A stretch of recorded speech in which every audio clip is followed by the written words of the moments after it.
Chapter 12, Christmas 1941. On the morning of Sunday, the 7th of December, the Japanese carrier fleet attacked and virtually destroyed the U.S. Navy's Pacific Fleet at Pearl Harbor in Hawaii.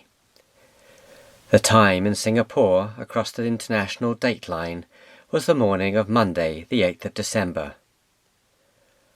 Force Z sailed from Singapore the same morning to investigate sketchy reports of Japanese convoys at sea, heading for Thailand or northern Malaya. This was the end of wishful thinking. There was no more talk of bluff or counter-bluff. This was war. By early afternoon on the 10th of December, the Repulse and then the Prince of Wales had been sunk by the Japanese aircraft, and the Royal Navy's Eastern Fleet had effectively ceased to exist. The Commander-in-Chief, Admiral Tom Phillips, went down with the Prince of Wales. Kenneth's letter of the 10th of December reflects the state of war, and perhaps the bombing, but hardly suggests the scale of the naval disaster. CD's House, HM Naval Base, Singapore, 10th of December. My darling, just a short note to tell you we're all right at present, although goodness knows what will happen by the time you get this. How glad I am now that you're not on your way out. We're all, needless to say, having rather a hectic time at the moment, but I hope we shall all get used to it and that things will settle down soon. At present I have to live in my office and only see my house for meals, but it's quite comfortable when the telephone bell doesn't ring all night. I even managed to get an hour's tennis yesterday evening between air raid alarms. I shall be very depressed if they drop a bomb on the court. Well, my darling, God knows when you'll get another letter from me, if indeed you get this one. But don't get depressed. We shall do our best anyhow. God bless you, my sweetheart. You and the children are all I'm thinking about. All my love, always, Kenneth. The next letter shows how much the war had changed the base. The dinner parties had been abandoned and even the tennis was much curtailed. At last there was no doubting Molly's wisdom in not trying to join Kenneth in Singapore. 13th of December, Singapore, Saturday. My darling Molly, by the time you get this, if you ever do, the situation may be a little clearer out here. At present it is terribly confused, and anything may happen at any moment. At present we haven't even been bombed, but we know it's coming to us pretty badly soon, and we are trying to prepare. It's not so easy as at home because of the small proportion of Europeans, and we don't really know what the Chinese and Indians will do when the bombs begin to drop. They'll probably be all right when they get used to it. Anyhow, it's no use thinking of the future. I'm in charge of the defence of this base, and have plenty to do to occupy myself. I will try and cable occasionally to let you know I am all right, but you mustn't expect any more letters. Please tell my relations not to expect letters from me. I haven't time to write now, even if the letters would get through. Any spare moments I try to get a little rest. We even try to get an hour's tennis occasionally in the evening, as our only possible form of exercise, but so far I haven't managed to play since the trouble started. I sleep in my office, but at present get back home for a bath in the morning and for most meals. Most of our friends in the P of W and Repulse were saved. Goodenough, Casement, Gill, etc. The only ones lost that you know are Harry Reid, poor Joan, and Price, the navigator of P of W, and I'm not quite sure whether you know him. Well, sweetheart, the sun is still shining here, and it looks marvellously peaceful. I'm writing just after breakfast. But you know the situation, and we'll do our best. You know how I loathe war, and always have loathed it. Let's hope to God that this will exhaust the world for generations to come. I look forward to only one thing in this world now, and that is to seeing you again, and I'm afraid it may be a long time. Thank God you aren't out here. God bless you, my lovely one. You've given me many years of happiness, and my only regret is that I've been so beastly to you at times. Please give my love to the children and look after yourselves. Kenneth wrote 2 more short letters before Christmas. Wednesday, the 17th of December. My darling, I'm so busy that I'm afraid this will only be another short note, but I like being busy, and I'm quite enjoying myself at present. Of course, we all realise that we shall have a hell of a time here very soon, but except for the panic and the extra work, it's been very peaceful to date. Poor Hong Kong must be having a frightful time. I don't suppose they can possibly hold out, but greater miracles have happened.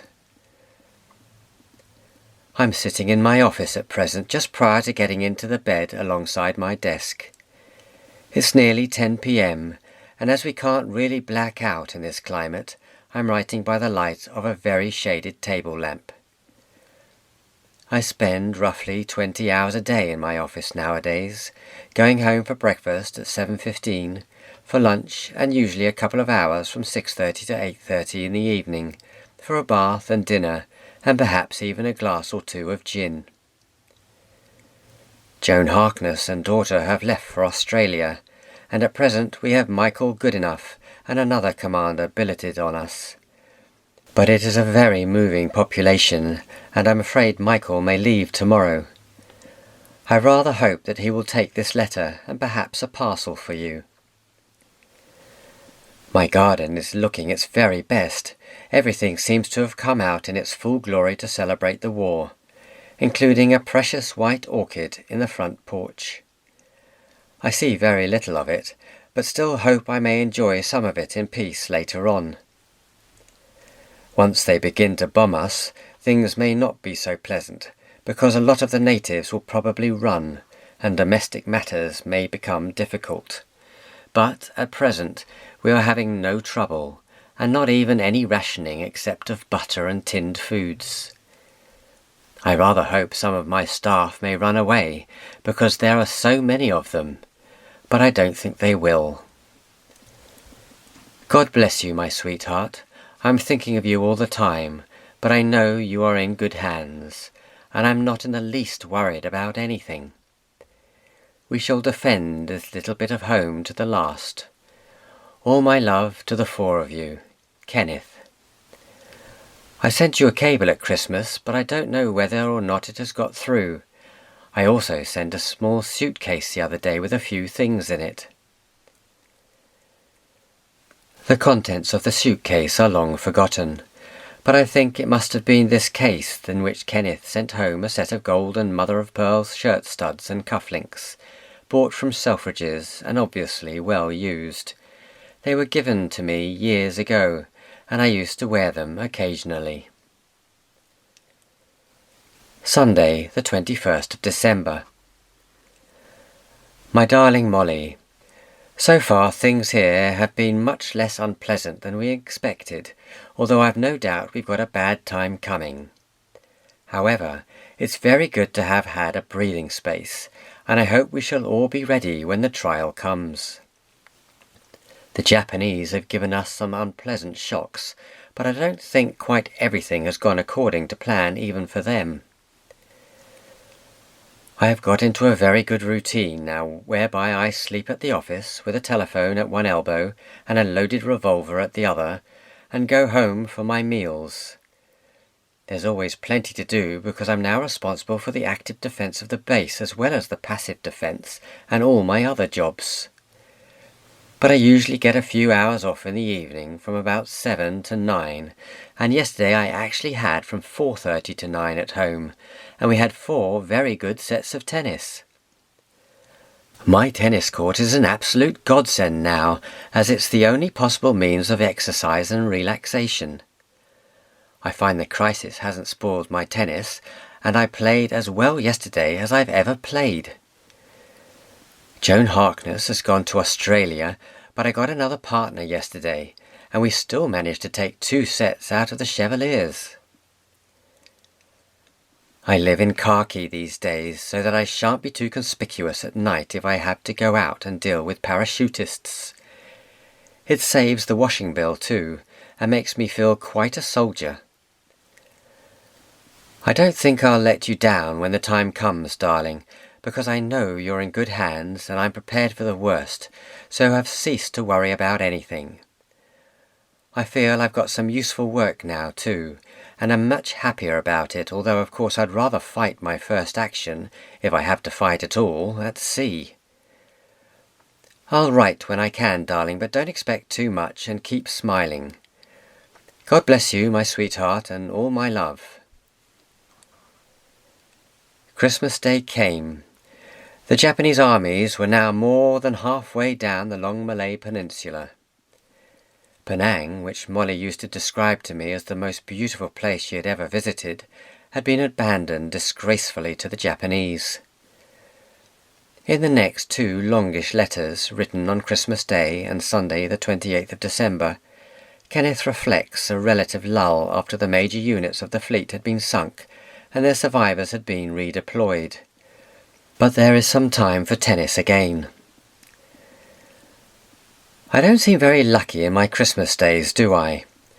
1939 in a mined battleship at Port X, 1940 at the Athenaeum all by myself, and 1941 in this office. I'm not quite sure which is the worst. I had a holiday yesterday, and so have had to spend all day in the office, while Chevy and my other assistant, Mallinson, tried to pretend it's Christmas. They both have children here, which makes it easier, of course. My holiday yesterday consisted of leaving the office at 7 a.m, having breakfast at home, sitting on a court-martial from 9 a.m. till 5 p.m, giving a cocktail party for my department and their families from 6 till 7, and a small roulette party in a darkened room after dinner. It was a change anyway, because lately I've spent 11 hours a day at my desk, and then slept in the office for another 8 or so. I slept at home last night too, for the first time since the war started out here. The roulette was rather fun, except that the light was so dim we couldn't see some of the counters on the green cloth, nor could we all distinguish our own coloured counters. I had a lovely Christmas stocking with my early tea this morning from the Chevaliers, full of about 10 presents, and even a few walnuts at the bottom. Each present was wrapped up in its own little bit of holly pattern paper. 2 hankies, 3 golf balls, a nail brush, a cake of soap, a packet of pipe cleaners, a packet of razor blades, a small puzzle, 2 baby crackers, almost everything the heart of a man could desire. Luckily I had remembered to get presents for both their children. Mrs. Harkness had bought them for me weeks ago, so I wasn't quite disgraced. Everyone has been very kind, and I've been asked to 3 dinner parties and 2 luncheons today, but have had to refuse them all. However, I got home for tea, and Cookie had made a most marvellous, rich, indigestible cake, still warm from the oven and yet perfectly iced, and with Merry Christmas on top, and we had 2 sets of tennis in perfect weather. Now I am back in the office again, and it hasn't really been a bad Christmas. The Japanese can't spoil everything. The flowers seem more lovely than ever. My garden is a perfect riot of colour, and for some reason my Javanese gardeners volunteer to come on Fridays as well now. That's their Sunday. I've got some wonderful white orchids out in the front porch at present. They are the envy of the whole base. I've a feeling we haven't many more days of peace before us, and I suppose that's why the flowers look more beautiful every day, and the sun more welcome. For some reason the Japs have left us more or less alone at present. I presume they are hoping to make their flank safe by capturing the Philippines before they really attack us. Poor old Hong Kong, it's horrible to think of her in Japanese hands, isn't it? It seems almost sacrilege. I wonder if our botanical gardens and the bird cages beside which we got engaged are still there. And what of number 5, the Peak? Penang is a black mark on our escutcheon too. I hope we shall soon have some success to show out here. However, to my mind, that's not really the point. It's the stupidity of all this that hurts. It's such a lovely world. Why must everyone be fighting and spoiling it all? I'm afraid we've all gone mad, or else it's just a bad dream out of which we shall one day awake. Wouldn't it be lovely to wake up now and find ourselves at Lumley, with the wisteria out, or the chestnut tree just bursting its buds, or all the daffodils and iris and crocuses just coming up, and better still, all of us together. I pray hard for it, darling, and I'm sure it'll come one day. Sunday, the 28th of December. My darling, another Sunday, the 3rd of our little war, and we're still here more or less in peace, with the sword of Damocles still over our heads. It's quite right that they should share in the horrors of war out here, and in the end it'll do them good. The European section, I mean. But it seems a terrible shame that all these masses of Chinese and Indians should be brought into it. I suppose they realise even less than we do what it's all about, and they have the twin disadvantages of no moral stamina and houses made of wood and atap, mat sheets, so that there is panic at the least sign of a bomb. It's a terrible shame, too, that this lovely country should be devastated, and poor Hong Kong, too, although their horror at least had the advantage of being brief. Anyhow, let's try and forget about the war for a bit. We still have our pleasant moments here. I usually have from 5 p.m. till 8:30 away from the office, if it's fine, and we're having some grand games of tennis.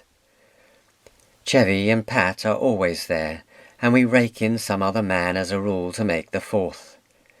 Yesterday we had a soldier who came out in the ship with me and was my deck tennis partner. He played in the junior championships at Wimbledon and is a very nice player. At present he's in charge of our AA defences here, so we'll probably have several games with him between air raids, as long as the bombs keep clear of the court. I have several strangers living in the house with me now, including one survivor from Repulse and the passive defence officer. Michael Goodenough has left now, and has taken a small suitcase for you with a few things in it, which I hope will arrive safely in due course. I haven't had a letter from you now for over a month, which is rather depressing. I'm afraid it's because you were sending them by airmail, which has now ceased, and apparently they are not forwarding them by the naval sea route. However, I hope they'll get through in due course, because there is no dearth of ships arriving. I hope you'll write to Uncle Willie and explain to him and my other relations that I really can't write letters these days. At the moment we are having a bit of a lull, but for the first fortnight I really hadn't a minute to spare, and soon I expect I shall have even less.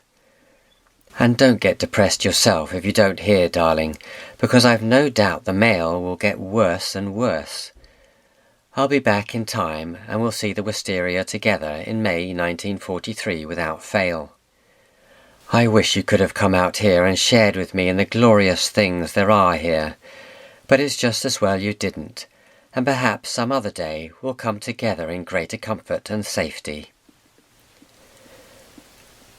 The strangers staying at CD's house were Lieutenant Commander Kenneth Buckley and Lieutenant John Hayes, both survivors from the Repulse. Hayes had done the long navigation course at HMS Dryad in 1936 and had met Molly via Clifford Gill at a navigation school dance in August that year. It was the same Gill who took Hayes up to dinner with CD the very next evening. Eventually he stayed 5 weeks, that is to say, until towards the end of January, when all surplus naval personnel were evacuated. John Hayes wrote later, on the 7th of May 1942, To Molly. He took Buckley and me into that glorious bungalow and so rescued us from the impersonal crowd of people who filled the barracks following the catastrophe of December the 10th. How many captains would have had a lieutenant to PG with them, and yet so contrived that the said lieutenant never felt in any way embarrassed? I can't tell you what his friendliness and cheerfulness meant to us. One of the so few who was always of that disposition. 1942 started, and Kenneth's next letter was written on the 2nd of January. My darling, I haven't had a letter from you for about 6 weeks now, and have almost forgotten what your writing looks like. 6 weeks is a long time these days, when every day contains 24 hours of work. However, we aren't having a bad time yet. A lot of wailing of sirens and a few bombs, and a lot of new problems every day. Air raids out here are very different to at home. Here, if the Asiatic has to go to the shelter during the night, he reckons he won't work next day, and nothing on earth will make him. Also, if he reckons he won't be alive at the end of the week, or whenever next payday is, he can't see any reason why he should work at all. And of course he has no sort of patriotic incentive. The consequence is it's very difficult to make anyone work at all, and when we get really devastating air raids, there's no knowing how they will react. It's 9:30 p.m. at the moment, and I'm sitting in my office waiting to go to bed if there's no alarm in the next quarter of an hour or so. Usually we have one before this. We had a party at the SCE's house, which we kept up till 2 a.m., including the front row view of an air raid for about an hour. It was great fun to get away from the office for a few hours, and we danced a little and played sardines, all in the dark as there was an alert most of the time, but being a full moon we just had all the windows open and got enough light. I partook of the luxury of sleeping at the house that night, but as I didn't get to bed till about 2:15, and we had an alert at 4:30, it wasn't much of a luxury. My tennis court is an absolute godsend. We get a few sets about every 2 or 3 days, and some very good tennis we have been having lately too. It's the only time we really manage to forget, and I'm sure it does us a lot of good. My tennis improves daily, and after the war I really shall be able to show you something. I feel quite capable of taking on Chevy in a double now, with more or less equal partners, with a good chance of success. It's horrible that the new year should open like this, isn't it? I hope to God it will end on a more cheerful vein. I suppose, as far as the whole war is concerned, it's a better new year for us than the last one. But out here we are rather apt to live from day to day instead of year to year. Poor Gil has got pleurisy and pneumonia and is in hospital in Singapore. I don't think he's on the dangerous list at present, but he must be pretty ill. A young friend of his called Hayes from the same ship is living with me at the moment. I've just seen the promotions, and I'm delighted to see lots of our friends. Peter Gornall, Woolton, Clifford, Jeff Robson, DSO, DSC, Parry and Buzzard to captain. Terence Robinson, James Fenton, Russell to commander. I'm sorry to see that Geoffrey Moore still hasn't got it. Oh, Norman Lord, I see he's a commander. Well, darling, I must go to bed. The Japs seem to be leaving us alone this evening for a change. God bless you, my sweetheart. I feel I can't wish you a happy new year, but let's hope it'll bring us happiness again later. All my love to you and the children, and thank God you're in peaceful England. Kenneth's letters after this got shorter and less frequent as the Japanese approached. The work increased, and the native labour became more and more scared. One reason for the increase in work must have been that Admiral Leighton, who had resumed the role of Commander-in-Chief on the death of Phillips, with many of the surplus naval personnel, left Singapore on the 5th of January. It seems that at the same time Spooner, who had the dual roles of Rear Admiral Malaya and Commodore Superintendent of the Dockyard, gave up the latter role. He was happier being freed of the dockyard detail, according to his wife's diary, but felt he had not been kept sufficiently briefed by Leighton in the larger role. The post of Commodore Superintendent having been vacated by Spooner had to be filled. Megan Spooner recorded in her diary that they hoped to persuade Captain Hutton to become Commodore Superintendent, but he was bitter and unwilling. However, the appointment was made. Captain Hutton became Commodore Superintendent, with Kenneth remaining as CD. Kenneth's next 3 letters give the picture, insofar as CD was able to report on his work. The tennis court is evidently still helping to keep up his morale and fitness, aided by his tomato crop, though the retreat of so many of his colleagues must have been unnerving. Sunday, the 5th of January. My darling Molly, I had a complete night out of bed last night, or rather I didn't sleep during the brief periods I lay down in my office, so I'm afraid I'm not quite myself today. It wasn't enemy action, but just work that kept me up and about, and I'm feeling very bleary-eyed now, although I did have an hour's lie down this afternoon. So please excuse this letter, which is bound to be either very short or rather miserable. I have got a complete tomato farm at the back of my house now. I bought some seeds about 2 months ago of cabbage, lettuce, tomato and radishes, and all that seem to have come up is masses of tomatoes, so that now I have them at all stages, from baby seedlings to almost grown fruit. Unfortunately, we've had a lot of strong winds last week, which is most unusual for this place, and it's done the whole garden, including the tomatoes, a lot of harm. My cucumbers, which were coming on beautifully, have almost withered away. The tennis court is still a great success, and we make a lot of use of it, even if it's only for about an hour every other day. I think it was 2 years ago today that we left Loch Ewe to come down to Portsmouth. How things have changed since then. This'll certainly be an exciting war to read about afterwards, but I wish we needn't take part in it ourselves. What a happy time we had those 4 months at Portsmouth, although at the time I did think I was being a bit overworked. Incidentally, talking of those days, I see that Trevor Robinson has been promoted, and that Carol Ray, Miss Corkery, is a star. What about the chief actor of those months? Jonathan Peter. Is he still flourishing, I wonder? I suppose he's walking about now and talking rather rationally. Let's hope the war is over in time for his 3rd birthday anyhow, and then perhaps he'll never know wars. If only we can stick to this Anglo-American, Russian, Chinese combination after the war. Helped by all the small nations of America and Europe, it seems there is some hope of a generation of peace.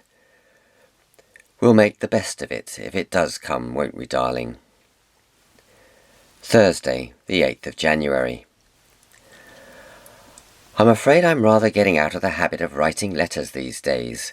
With things a bit unsettled, it's rather difficult to think of things to say in a letter. We're quite happy here still, and remarkably free from air raids so far. In fact, our PD, Passive Defence, organisation hasn't really been tried out yet, although we are got out of our beds on most nights. I am now starting a routine of sleeping in my house every 3rd night. It's just as comfortable at the office, but it's rather more pleasant to get up in the morning with the sun shining in one's own garden, and surrounded by birds and flowers, rather than office furniture and dockyard noises. One great advantage of wartime life out here is the weather.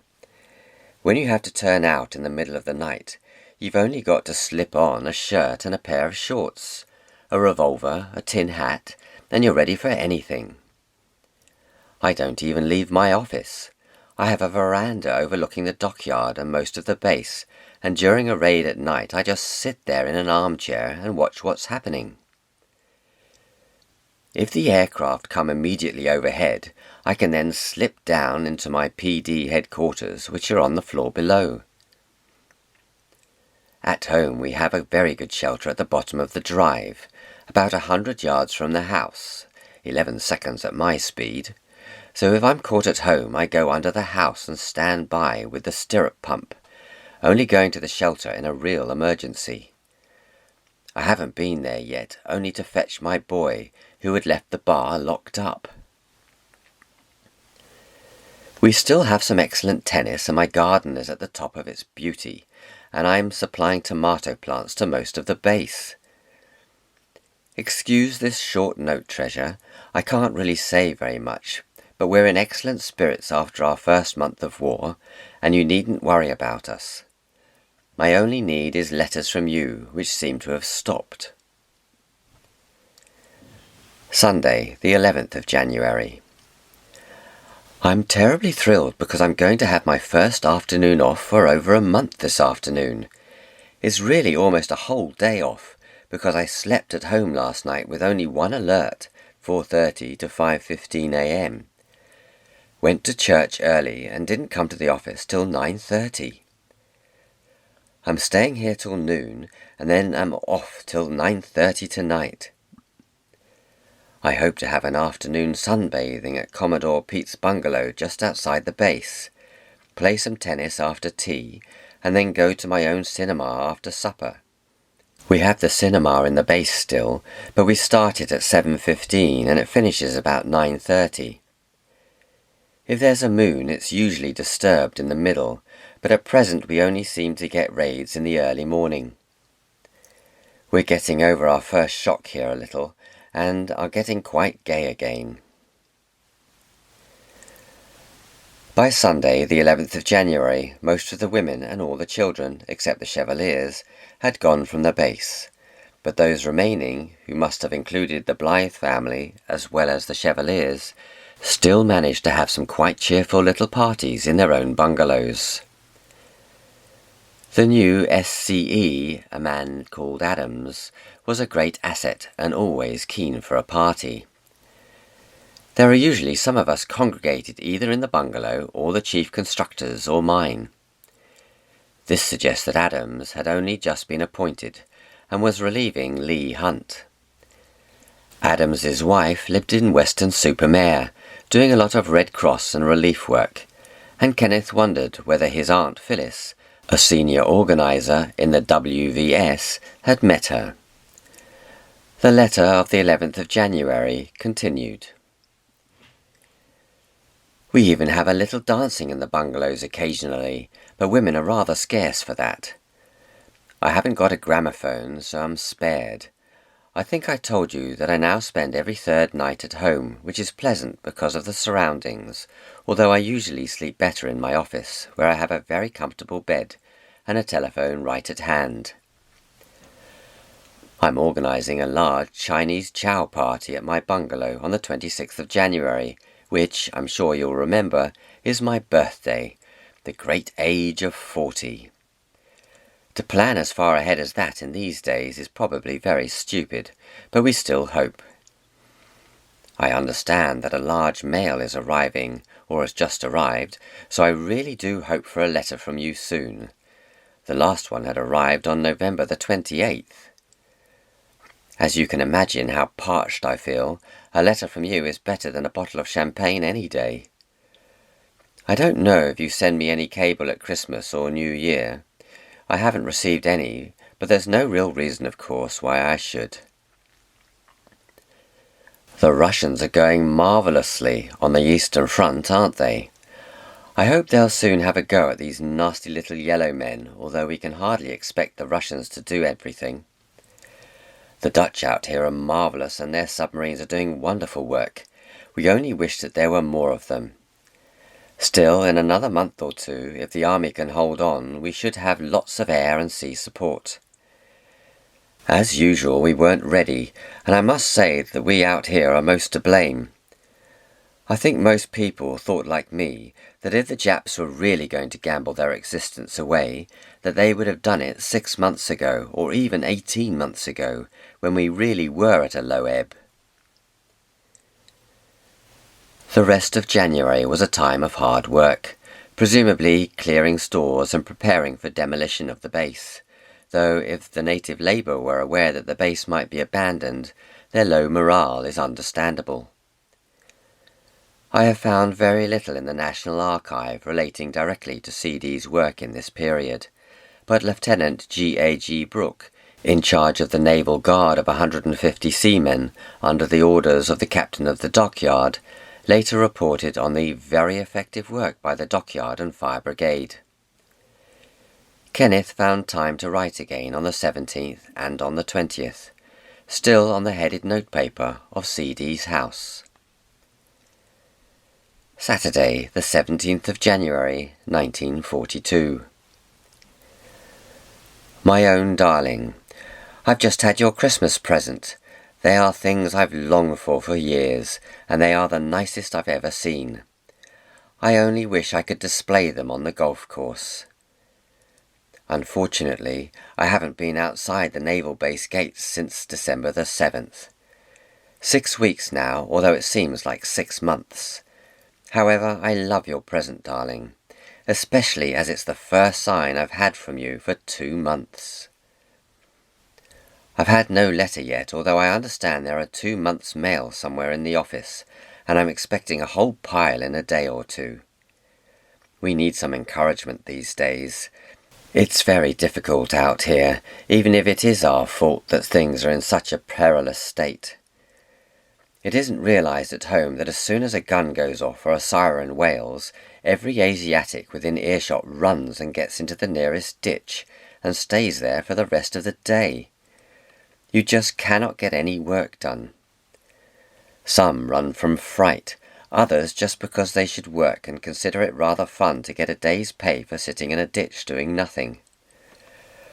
The majority of them, I'm afraid, don't come back at all, and needless to say, being the East, the Europeans are completely dependent on the Asiatics for all the labour. I'm lucky personally because my houseboys have all remained and don't seem to mind air raids at all. My washamar deserted but has come back again for the moment, till next payday I suspect. We're getting more or less used to air raids now, although we haven't had many bombs in the base. There is a crater outside each of my front gates, but no damage to the house except a little plaster off the ceilings, and I nearly ran into a stick of bombs just as it dropped yesterday, because my old Morris makes so much noise and I didn't hear them falling. But you needn't worry about me.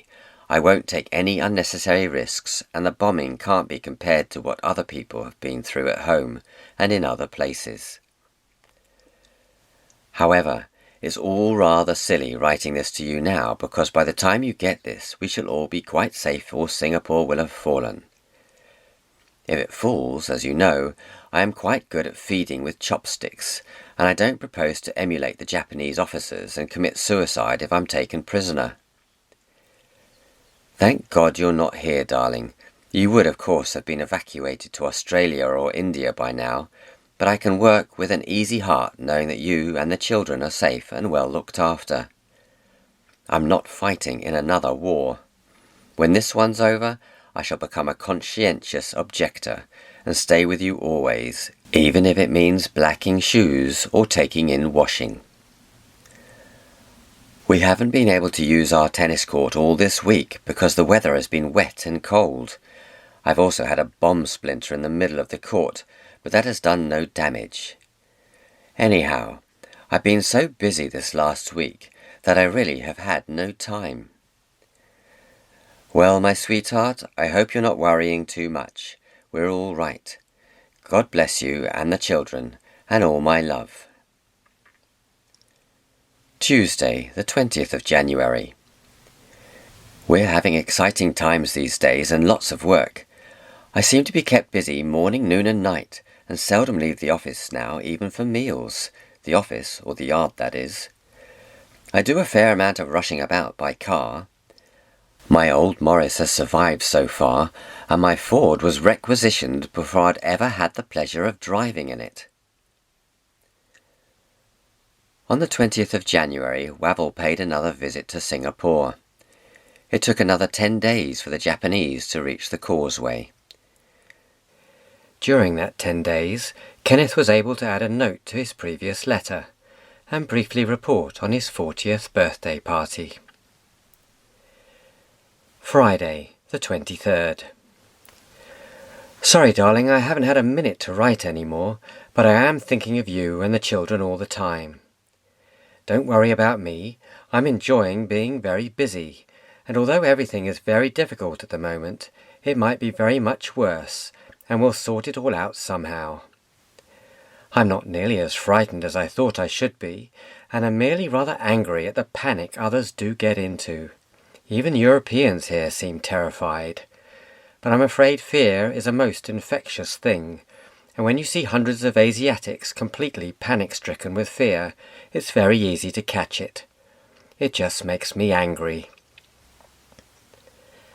We have a very good party up at my house now, which I usually visit from 7 p.m. till about 9 p.m. 3 naval officers, 2 of them ex-Repulse. Gill has also been staying with us for a few days. He got pneumonia and pleurisy, but is completely recovered now. We've had no bombs near the house lately, and the tennis court and tomato patch is still intact. I still have had no letters from you since the end of November. Your Christmas present was an isolated case. All the letter mail appears to be lost, or else they hadn't time to unload it from the ship. God bless you, sweetheart. I shall never stop loving you. Churchill had given contradictory orders to defend the island to the last man and to destroy everything that might be of value to the enemy.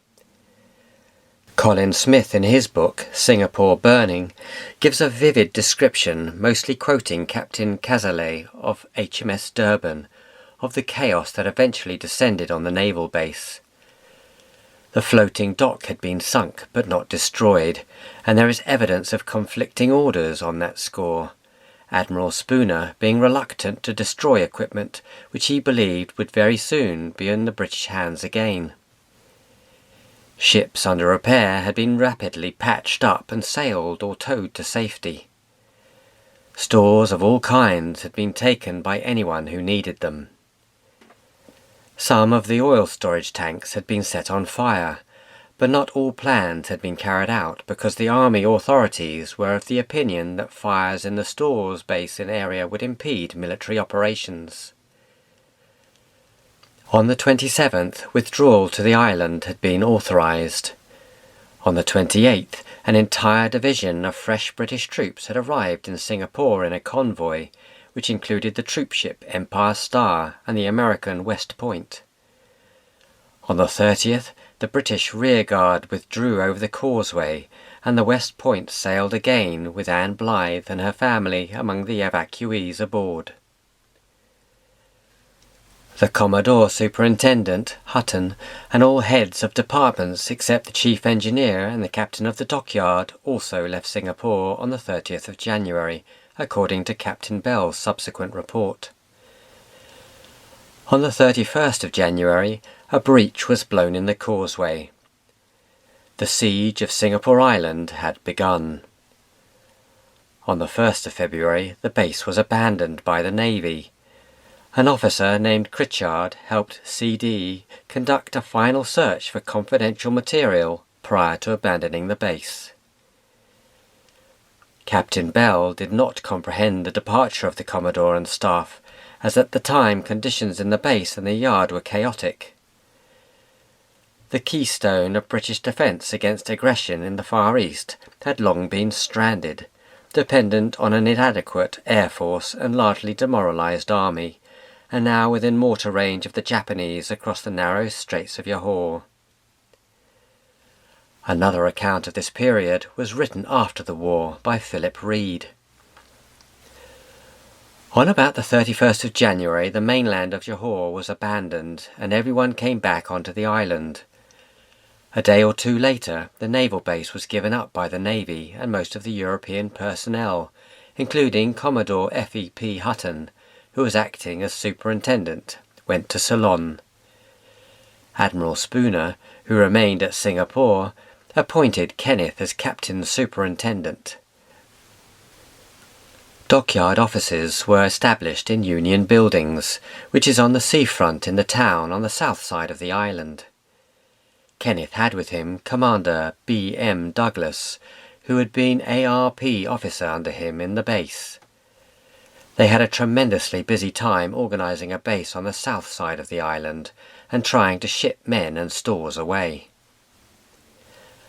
I was doing a liaison job with the army, but sometimes saw Kenneth. He was at his very best. With most other people panicking and fussing, he was always calm, gay, helpful and outstandingly competent and efficient. John Hayes in a later letter wrote that, with the assistance of Commander Douglas, Captain E. Chapman and some junior dockyard officials, Kenneth made every endeavour to produce some sort of order out of chaos. Commander Buckley also wrote of this period. John Hayes and I were staying with C.D. in his lovely house in the naval base.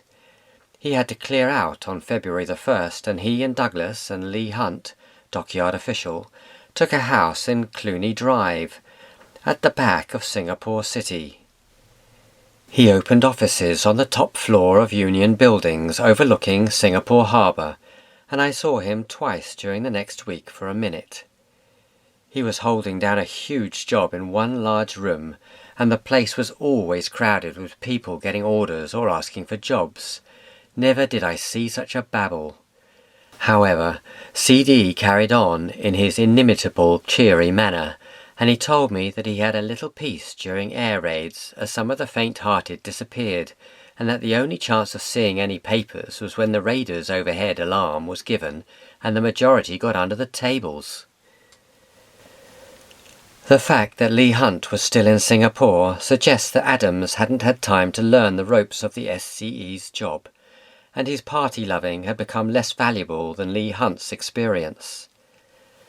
Similarly, Captain Chapman had moved to another job, but his newly promoted successor, Captain Blythe, had been evacuated with his family, and Chapman had resumed the role of chief engineer. In fact, it was Captain Chapman who worked most closely with Kenneth during this period, and who wrote the most complete account of those days in a personal letter to Molly on the 5th of January 1946. The main body of naval personnel were evacuated from the naval base on the 31st of January 1942. The Army took over the naval base. Your husband then became in title Captain in Charge Singapore, and in fact Chief of Staff to Rear Admiral Malaya, Admiral Spooner. Prior to the 31st of January, an officer with no previous experience of dockyards had had to take over the duty of Commodore at the naval base, Hutton.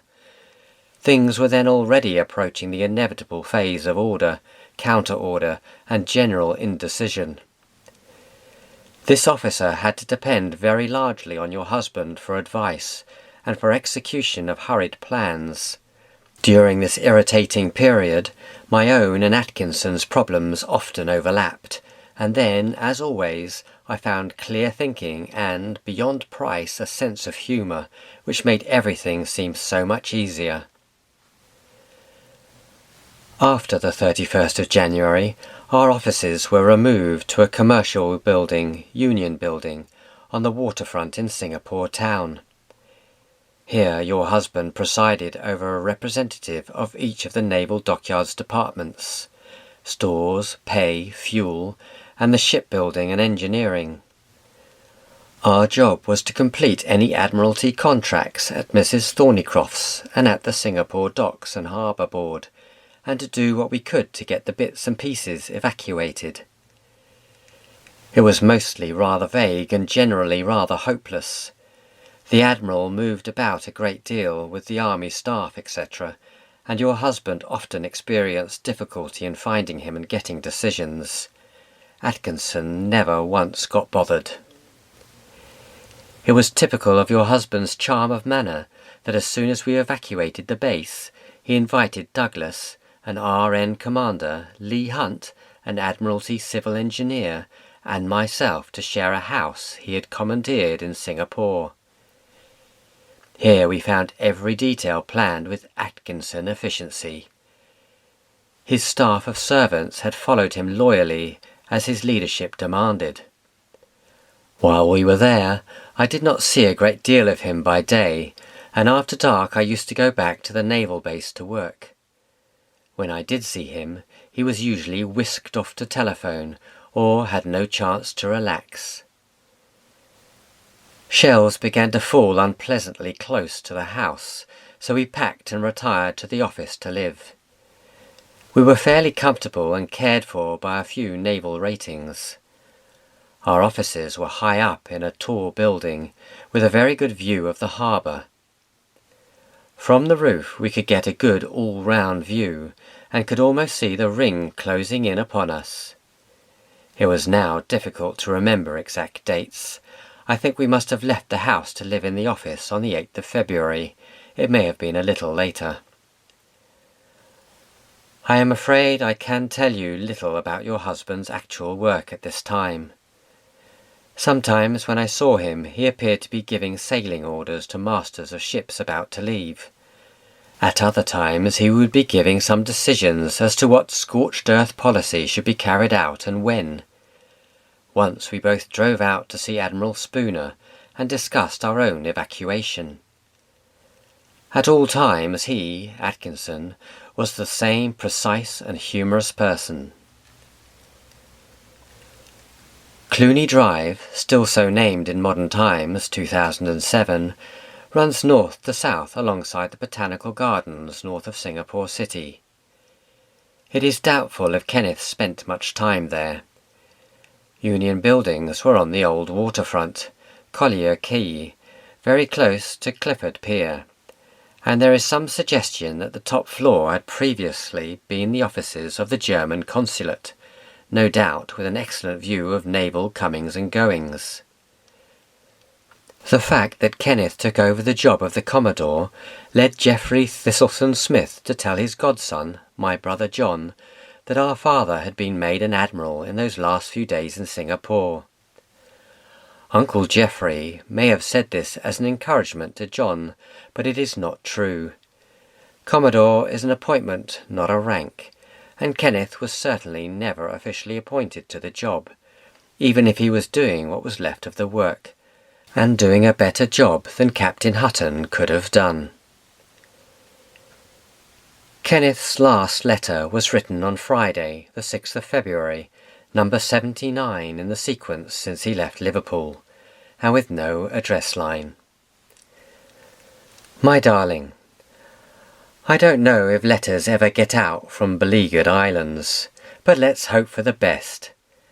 At any rate they appear to get in, as I got 4 from you, 58 to 61, and 1 from Jeremy yesterday and the day before. How marvellous it is to see your writing again, and to hear of things at home. I'm so glad Jeremy is enjoying his football and seems to be improving too. I'd love to see him play too. But then I'd love to see you all. I've rescued a lot of my things from my old house, and I've brought all the photographs of you and the children. I've left Nutty Wells and the other admirals to whoever likes to take them. I went and looked at the place again last night and brought away a few more things. There are no Japanese shell holes in the roof as yet. What was more exciting than anything was driving a car on a dark night with no lights. I nearly lost my poor old Morris in an old bomb hole that was full of water. Yes, I certainly do know Captain Hutton. He took over Commodore Superintendent from Admiral Spooner when the change took place here, and now I have taken over from him as Captain Superintendent. It's rather a thankless task now. I wanted to go on the Army staff as liaison officer, as my job as CD was virtually at an end, but Commodore Hutton apparently had to leave, so I was put in his place. Most of the dockyard staff have gone with him, including the Chevaliers. I'm glad they've gone away, as he's been here quite long enough, and women and children have no place here at the moment. I'm so glad to hear that the war is suiting both your health and your tennis. It does mine too. I feel very fit these days. I do hope you don't worry too much over me. I can't very well reassure you because we certainly aren't in a very good position. But it might be much worse, and anyhow, by the time you get this, if you ever do, the situation will be quite different.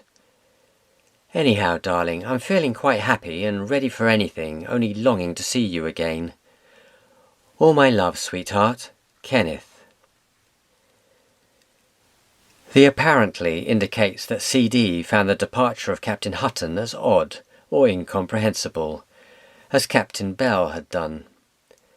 Megan Spooner was later to write to Molly, presumably about Hutton's departure. There is a man I know who might have stayed to let Kenneth go at the end of January. He should have done so, but he was alas yellow, and I don't think he can be a happy man when he remembers. But of course Molly knew nothing of this at the time, and wouldn't even have received Kenneth's last letter for several months. She wouldn't have known what had happened to Kenneth for more than 3 years. But 3 months later she did get some news of Kenneth's last 2 weeks in Singapore. Commander Chevalier wrote on the 5th of May from the Navy Office, Colombo, modern Sri Lanka, where the naval personnel were regrouping. 5th of May, 1942. Dear Molly, I have not written before, as I have been hoping to be able to give you news of Kenneth. Captain Bell, who arrived here a few days ago, told me that he definitely got away from Singapore in a small vessel called the Ying Ping, but that nothing had been heard of this vessel since. We are so very sorry that we cannot give you any more news than that, and have been hoping so much that we should hear something. We are so very distressed. He has been a wonderful friend to us, and we shall never forget the many kindnesses he has done us. Love from us both, Chevy. 2 days later John Hayes also wrote, with no address apparently, in a letter partly quoted earlier. I last saw him, Mrs. Atkinson, on February the 11th in Singapore town. I had then been told to go, and I knew that he was waiting for when the Admiral could eventually try to get away. Even in that chaos he could find things to laugh at. He was with Leigh Hunt, one of the civil engineering heads, and whom I expect he mentioned in letters. We met Mrs. Spooner on the way home, and she was following us in the next boat. I know that she will get in touch with you as soon as she arrives, and I expect you are in touch with Clifford Gill, one of my firmest friends and one of the finest people I know. As a lieutenant, I suppose it might sound out of place to say what one feels of a captain, but there are some people for whom one holds such respect that it has to come out somehow, and C.D. is one of them. You know that we all pray with you for his safety. Very sincerely yours, John O.C. Hayes. Commander Buckley's letter, written aboard a troopship, presumably also sometime in May 1942, though not dated, and typed up and posted on arrival in the UK, gave the information quoted earlier about Kenneth's work after the base was abandoned. It also apparently gave more solid information of his escape, though some of the details were later shown to have been mistaken. I do so wish I could give you some definite news of your husband, but perhaps you may have got some, as since I left Colombo I have naturally been out of touch with possible sources of information. I have, however, next to first-hand information that he was very much alive on the Wednesday or Thursday following the fall of Singapore, Sunday the 15th, and then over 100 miles away from Singapore. To preserve continuity, let me start this story at the beginning. An engineer from a sunk ship was at Pong Pong Island at the south end of the Rio Archipelago. Get out your atlas. and saw 4 naval launches, MTBs and Fairmiles, going south on Monday morning. This means that they left Singapore on Sunday. The launches anchored during daylight hours off Etam, about 15 miles southwest of Pong Pong, as it was suicidal to be underway during the day with the constant Jap air patrols. The natives in Etam said that there were several senior naval officers wearing blue uniform coats, and from their description one was fairly obviously Admiral Spooner. This general gradually worked down the coast to Sing Kep Island, to the town of Davao, and there he met some RN engine room artificers who were tinkering with motorboats, trying to make one whole boat out of several duds. These engineers were the crew of one Fairmile motor launch, which had separated from the others during a bombing attack and had run ashore either on the west coast of Sing Kep or more probably on a neighbouring island. The water was very shallow, and the beached boat was 400 yards from the dry land. Some 200 coolies were produced to try and refloat the launch, but all in vain, and she became a wreck. The ERAs said that Spooner was on board, and that he and 3 others had left in a sampan on the Wednesday or Thursday to try and get either to Java or Sumatra, not certain which. The ERAs said that the guiding spirit on the sampan operation was a senior officer. The engineer who tells the story says he thinks the name was Atkinson, who had charts with him. I have no further information. I feel quite certain this was your husband for the following reasons. 1. Spooner told me when he said goodbye that he was going to have Atkinson with him. 2. I know your husband had the charts of the minefields, etc. all handy. 3. The narrator had never heard of Atkinson before, and I didn't suggest the name, so there was no suggestion to him to say that name. 4. I can't think of any other naval officer who could possibly have guided Spooner, as he isn't easily guidable.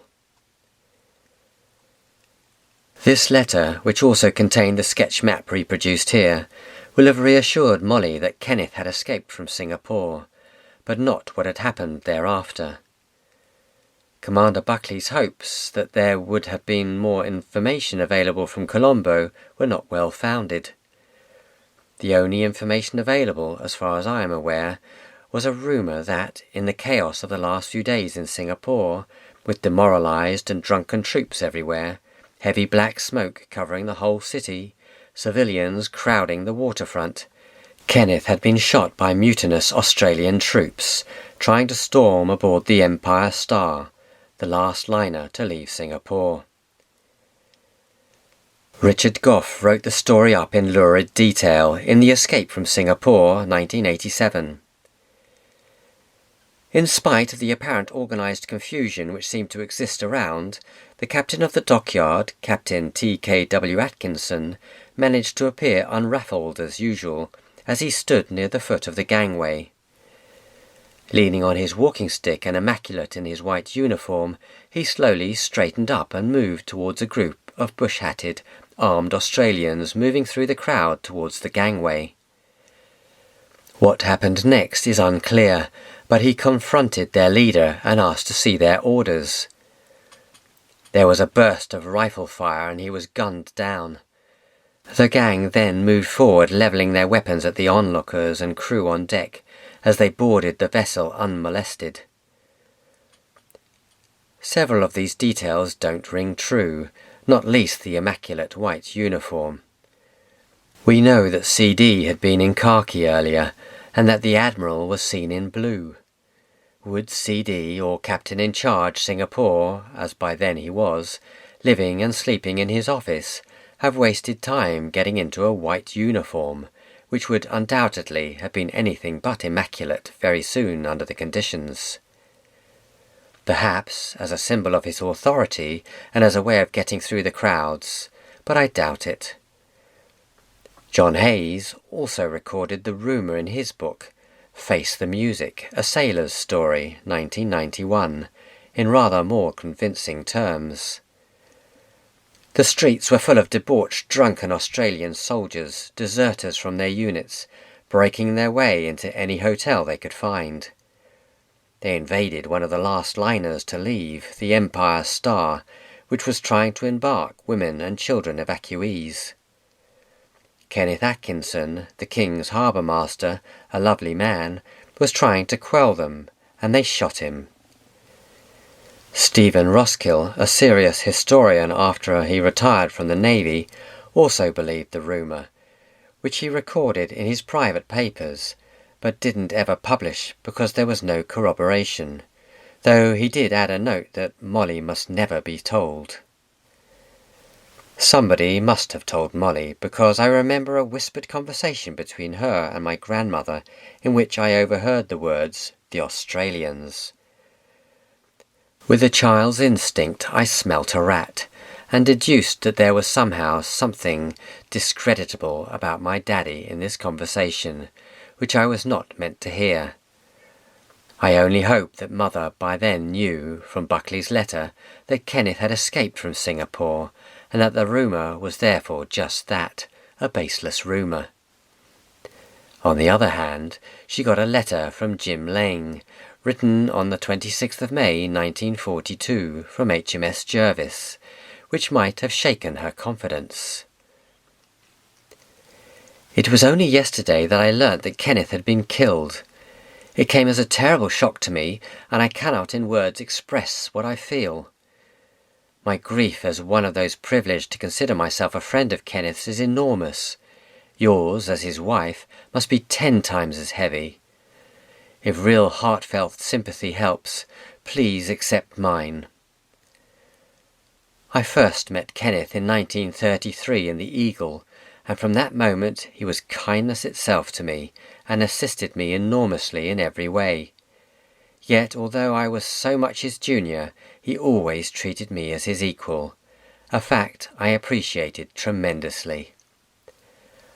But I am not the only one who can speak of Kenneth's kindness, ability, good humour, thoughtfulness for others. Everyone who knew him will do that. I was speaking only the other day to a man who was in Nelson's ship's company with him, and he told me how much they all liked him, how they understood him because they knew that he understood them. It is you who suffer most by Kenneth's death, but there are millions of others who suffer too. The whole of the Navy suffers, and I honestly do not exaggerate when I say the country suffers, because Kenneth was one of those few men who would have understood and be prepared to set about the heavy task of building up the world after this wasteful war is over. In fact, the only person who does not suffer by his death is Kenneth himself, a thought that may, I hope, be of some small comfort to you. It is likely that Jim Lang had heard the rumour of Kenneth's death. He cannot have known at that date that he was dead. Megan Spooner wrote to Molly on the 31st of May, no year but presumably 1942, apparently in answer to her inquiries. I have thought so much of you, and although you say it has been awful for me, it probably has been worse for you here, not knowing the conditions, etc. The last definite news I have of your husband is that a man called Bissiker motored from Union Buildings to the steps of Laburnum, the RNVR depot, with my husband and your Kenneth on the Friday afternoon, February 13th. Bissiker went off to a small ship, and after many vicissitudes arrived at Padang and left our 2 husbands on the quay side. So it would appear that they were likely to get away eventually, on the 14th I think, in the same boat. I have heard that Jack and the Air Vice Marshal and 40 others were seen on an island called Chibia on February the 20th. On February the 28th, the seaplane was sent for them, but the island was empty. It is, therefore, presumed by the Admiralty that the Japs landed and took the party prisoner. As regards Beckwith, I can tell you nothing.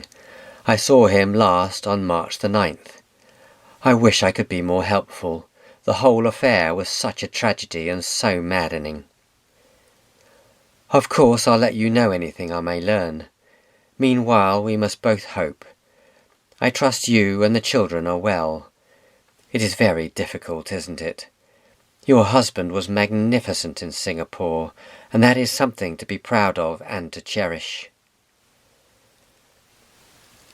In October 1942, Mother had a rather touching letter from an able seaman who had been in the Nelson, but then was serving in HMS Nimrod, Campbelltown.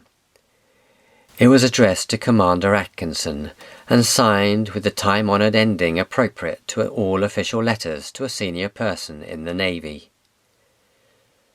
Dear Sir, please forgive me for writing this letter. I am so anxious to know how you are faring these days. It is such a very long while since I saw or heard of you. The last time was in Freetown, when we were taking you out east over a year ago, and ever since the fall of our Far East naval bases, I've been thinking of you constantly, wondering if you had survived. I have made numerous discreet inquiries, but without success. So, as a last resort, I am writing to your home, which I once visited whilst I was serving in your ship. Wishing you the very best of luck in your present and future appointments. I have the honour to be, Sir, your obedient servant, David Ian Bostock, A.B. Mother certainly behaved as if, and encouraged us to believe that, Father was still alive. She wrote to him regularly via the Red Cross, no doubt cheerful letters, which would have encouraged him immensely had he been able to receive them. We were living at Goblin Combe still, and Aunt, never Auntie, Phyllis, only asked for nominal rent and board. Elsie Deacon, who had been with the Byrne family in various roles for many years, was now cook and nursemaid to the younger members of the family, particularly Johnny, so that Mother was free to look for war work. Phyllis herself was a big noise in the local WVS, Women's Voluntary Service, now the WRVS, and Uncle Bill was seconded to a role in the Ministry of Aircraft Production under Sir Stafford Cripps. Mother started her war work by learning to type, and I still have the chart of finger positions on the QWERTY keyboard, which Mother used while learning. Later, with no scientific or technical training, she joined the Aeronautical Inspection Department of the MAP. After training, she worked at the Bristol Aeroplane Company. Her sense of public service paralleled Kenneth's, at a lower level of responsibility, though it was not always shared by the Bristol workers. At weekends, management was reduced, and the government inspectors were sometimes the only safeguard unsuspecting pilots had against failure of shoddy work on a repaired engine. Later she became an instructor at the AID training school in Bristol. Once she took me to visit the school, where they had the nose section of a Blenheim bomber for training purposes. She explained to me the difference between the Bristol sleeve valve engines and the more usual poppet valve designs, and also how to read a vernier scale. I don't remember the actual time I heard about the fall of Singapore, but I was generally confident that Father had survived, and used to imagine him hiding in the jungle somewhere, waiting to escape and come home. This was quite prescient of me, as many British and Australian troops did in fact escape across Sumatra, along a pre-planned route, but not Kenneth. I do remember once crying, alone in my dormitory, and praying for him to come home, but I have the feeling that the tears were partly because I was in trouble for some misdemeanour at school. Gradually, over the years, I think we came to realise that he wasn't coming home, though as late as 1945 at Charterhouse I was telling inquirers that my father was in a Japanese POW camp, though there was absolutely no evidence for that. Through all that time, Mother bravely carried on bringing up her family, with great emotional and physical support from the Byrne family, and, in my case, wise advice from teachers. I don't remember when Mother gave up her loyal but futile letter writing. In the autumn of 1944, after I'd started my first term at Charterhouse, the family moved back to Lumley Croft, still without knowing Father's fate. 1945, and peace at last. Victory in Europe, VE Day, in June 1945, in many people's minds brought the end of the war.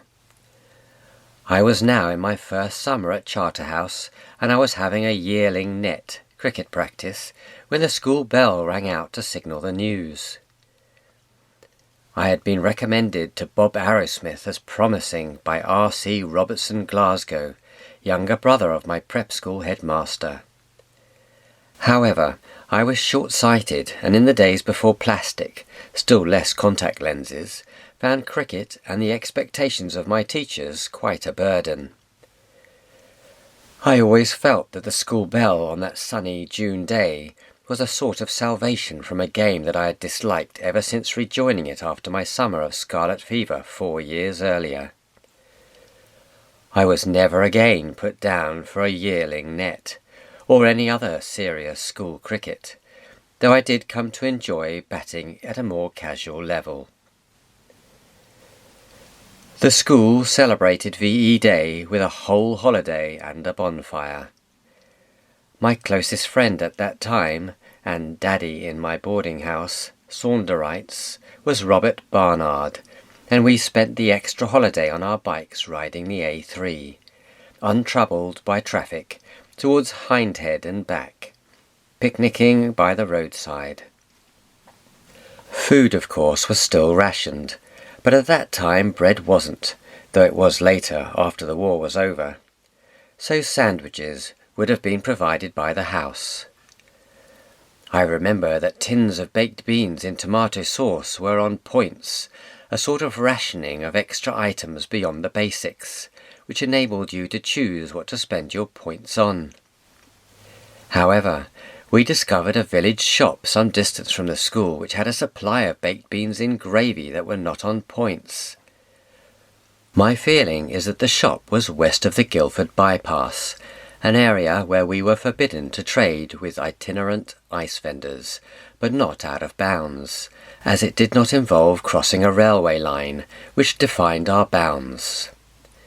Since the rules had been written before the war, and there were certainly no itinerant ice vendors, stop-me and buy-one tricycles with a big icebox between the front wheels, roaming the byways in 1945, we felt free to cycle to this village and buy a tin or two to supplement our perfectly adequate diet.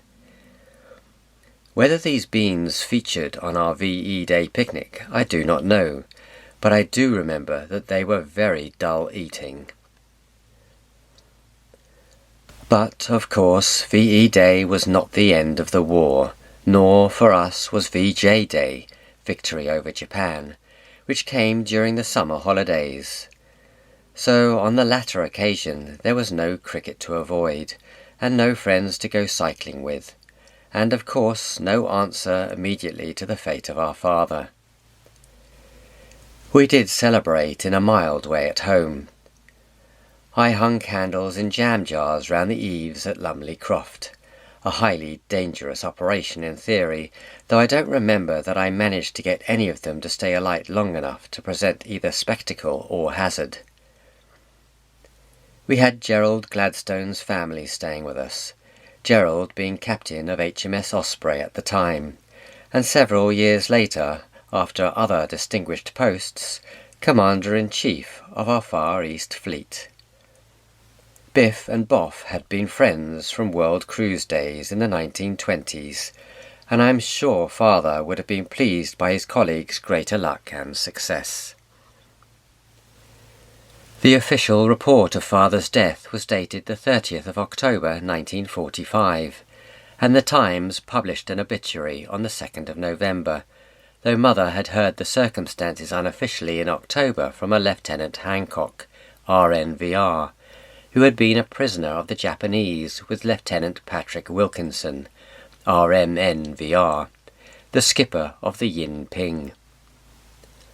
On the 15th of October, Mother wrote to Violet with the story she had heard, and on the 17th of November, after meeting Lieutenant Wilkinson in London, she wrote to her mother with the story. Dearest Mother, the story Mr. Wilkinson told me was this. The Ying Ping and Admiral Spooner's MTB left Singapore at the same time, the last official boats to leave. The YP travelled all night and anchored by day, but was bombed at anchor the first day without damage. After this they decided they might as well travel by day. The MTB was of course not with them now, owing to the great difference in speed. All went well until dusk on Sunday evening, approaching the Banker Straits, where a Japanese cruiser was lying in wait for all the small boats. The first shell hit the bridge. Kenneth had just said, "This may be our last moment," and immediately after, "They've fired." Wilkinson was stunned and thrown across the ship. On recovering, he returned to the bridge and found his wife and Kenneth in a dazed condition, badly wounded all over and streaming with blood. He helped them both down to the foredeck as the ship was ablaze amidships. The second shell had already burst on the foredeck, killing about 30 RAF men. Wilkinson then decided it was time to abandon ship, and told Kenneth that he was going over the side with his wife. Kenneth answered. When Wilkinson was in the water, he was surprised to see Kenneth still leaning against the rail. He was presumably too dazed or too weak to do anything else.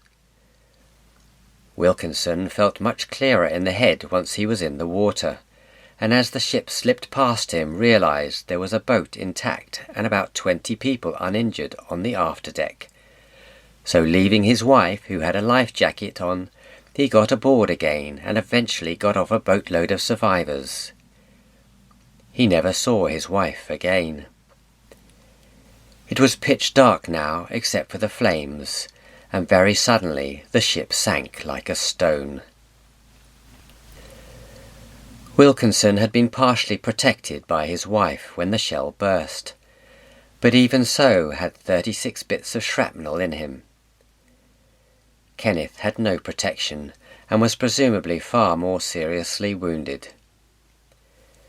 The only bright spot in the whole ghastly story is that according to Wilkinson, he felt no pain whatever from his 36 bits of shrapnel until many hours later. I think that Kenneth was also so badly blasted that he was past feeling and either lapsed into unconsciousness or was drowned when the boat went down, and I don't suppose being drowned in a half-dazed condition would be so very awful. Will you let Joyce see this description, as I don't want to write it out again? Much love to you both, from Molly. By the autumn of 1945 I was starting my second year at Charterhouse. It must have been during this term, oration quarter in the archaic Carthusian terminology, there was no oration and it wasn't really a quarter, that Mother came up to Godalming to tell me the news that she had had from Lieutenant Wilkinson. I remember meeting her at Godalming Station and walking back towards the school. Although the news was not unexpected by this time, I remember nothing of the rest of the visit. A week or so later, Mother had the letter from Philip Reed, written on the 23rd of November, presumably 1945, though no year is given, and quoted earlier. This letter confirmed to Mother details which she would not previously have known of Kenneth's last day in Singapore.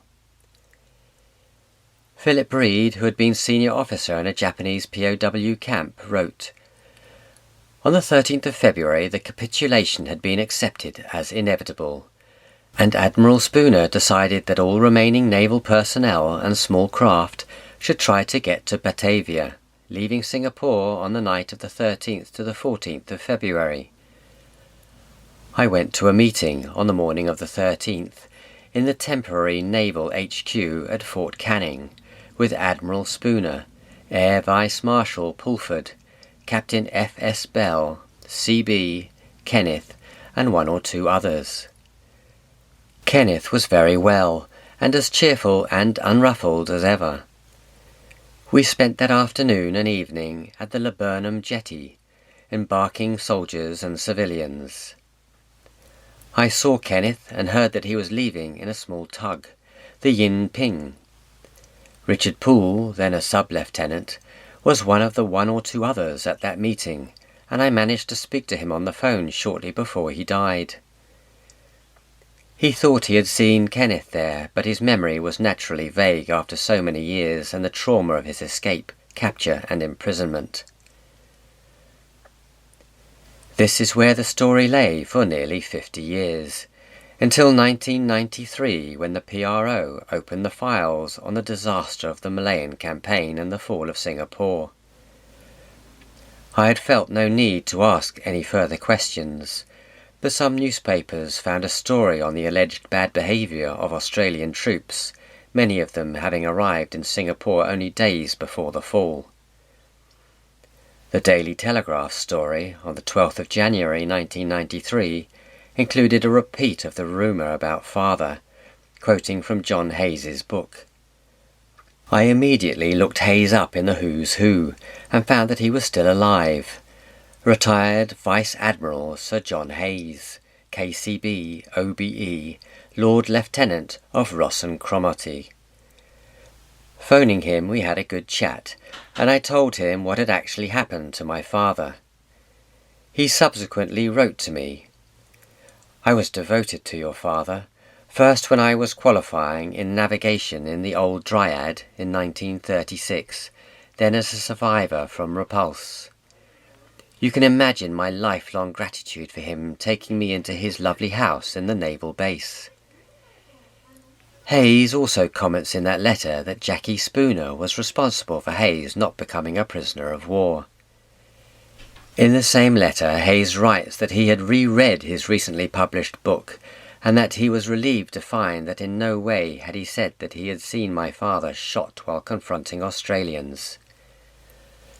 I eventually persuaded the Telegraph to print a letter from me, the 8th of February 1993, saying that we had known for years how Father had died.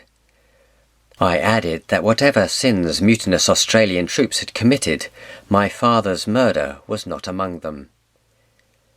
This part of the letter was not printed. Not editorial policy to admit to mistakes? I also contacted Peter Elphick, who had inadvertently mentioned the false rumour in his book, but the most interested reaction was from Australia.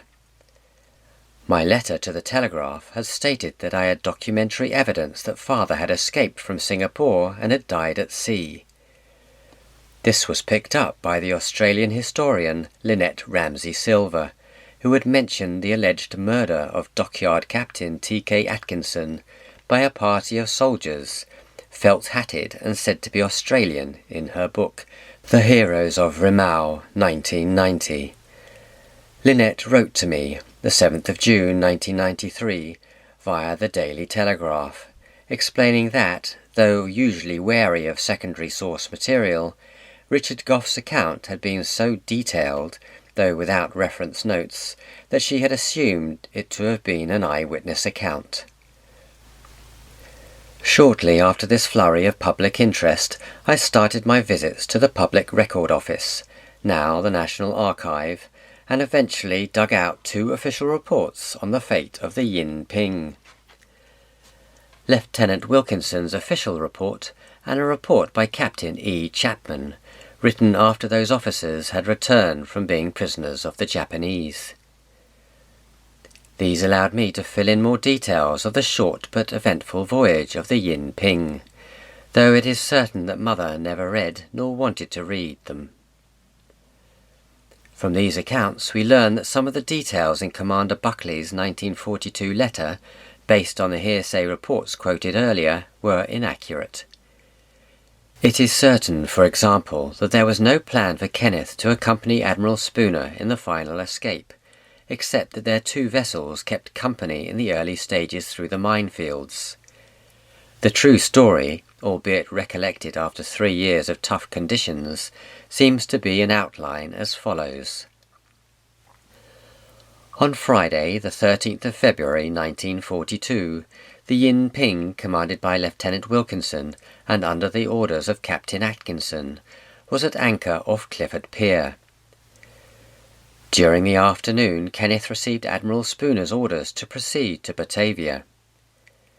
At about 5 p.m. he repaired on board Yin Ping with his staff, Commander Douglas, Captain E. Chapman, Mr. Lee Hunt, SCE, Yeoman of the Signals Mogger, Petty Officer Ritchie, 5 seamen and 2 Royal Marines. Later, Kenneth went ashore to assist with the embarkation of troops who were being evacuated in HM ships Grasshopper and Scorpion, river gunboats. It may be that on this occasion he had been seen in the vicinity of the Empire Star, giving rise to the confusion to the false rumour of his death. It may even be that he played some part in intervening in the loading of the Empire Star, as one responsible officer, Colonel Alan Warren R.M., is alleged to have said that there definitely was a 4-ringed captain who tried to stop some Australians boarding the ship. That captain must have been Kenneth, and he may have been threatened, but he certainly wasn't shot. He returned on board the Yin Ping shortly before midnight, when shells began to fall near the ship. Yin Ping weighed anchor and left harbour at 00:15 on the 14th of February, with a Eureka motor launch in tow.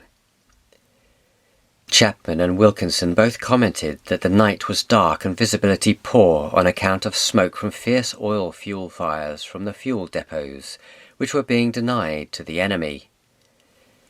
Heavy smoke from burning oil fuel and blazing buildings on the waterfront was a common recollection of all witnesses to that Black Friday in Singapore.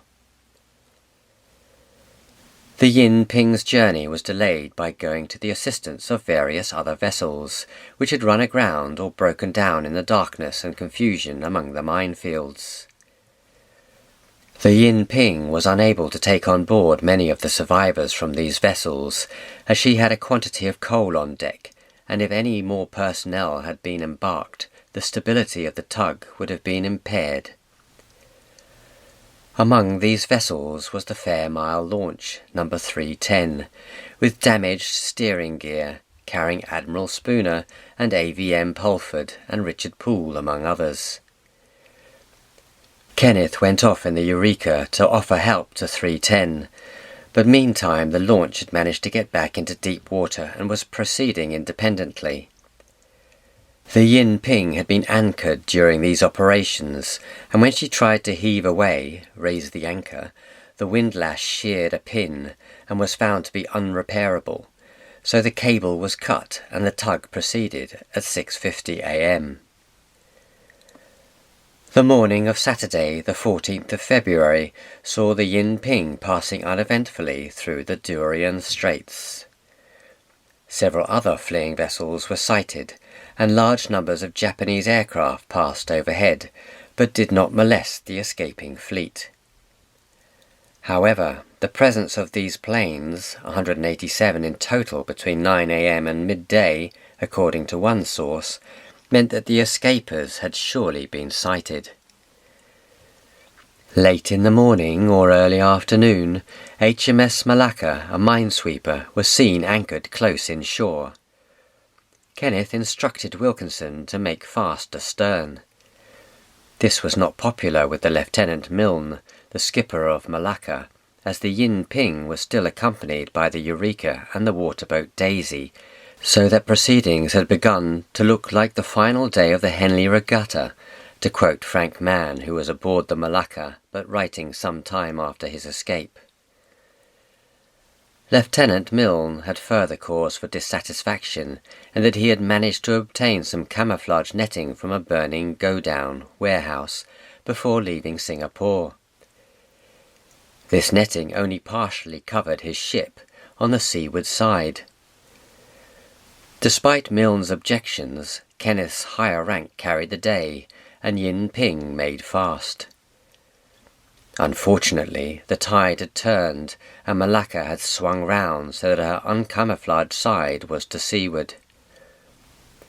In the bustle of securing the Yin Ping, there had been no time to change the netting over from one side to the other. Another witness aboard the Malacca was Lieutenant Colonel B. H. Ashmore of the Royal Scots, who had been a staff officer in Singapore. Though I haven't read it myself, I have it on the authority of Peter Elphick, 12th of February 1993, that Colonel Ashmore's report, India, March 1942, reads in part, "The other steamer which had come alongside was commanded by a great friend of mine, Captain Kenneth Atkinson, who had been captain of the dockyard in Singapore." Shortly after 1 p.m, the accounts differ slightly as to the exact time. 9 large enemy bombers appeared and dropped their loads on the little group. It seems that 3 bombs were dropped, 1 falling between Yin Ping and Malacca, and 2 very close to the port side of Yin Ping. Wilkinson surmised that the bombs were semi-armour piercing, as they didn't explode until underwater. They did little apparent damage to the Yin Ping other than blowing in the wheelhouse windows, but the ship was listing heavily to port. In the confusion this attack caused aboard the rather crowded Yin Ping, some personnel embarked in boats and the Eureka. But the Eureka then ran aground on the rapidly falling tide and had to be abandoned. Stores removed from the Eureka added to the load aboard the tug. The original plan had been to hide during the day and proceed for Batavia by night. Since the cover afforded by lying close inshore was obviously inadequate, the Yin Ping, the Malacca, and the waterboat Daisy proceeded at about 5:20 p.m. in company. Owing to her superior speed, the Yin Ping soon left the other 2 astern, and during the night lost company with them.